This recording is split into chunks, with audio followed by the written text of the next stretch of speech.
Press the trigger for selecting and teleporting. Select the PPE required.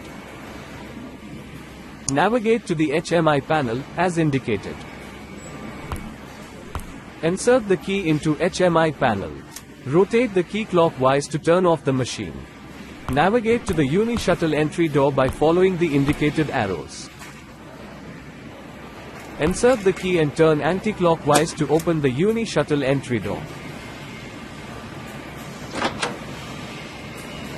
Enter Settle Recovery Area by climbing the ladder. Check and correct the position of the bin which is not in correct position.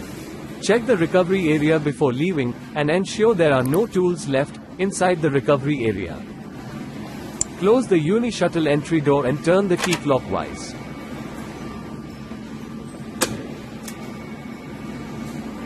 Navigate to the HMI panel, as indicated. Turn the key clockwise to turn on the machine. Well, you have scored less than 90%. We recommend you revisit the simulation again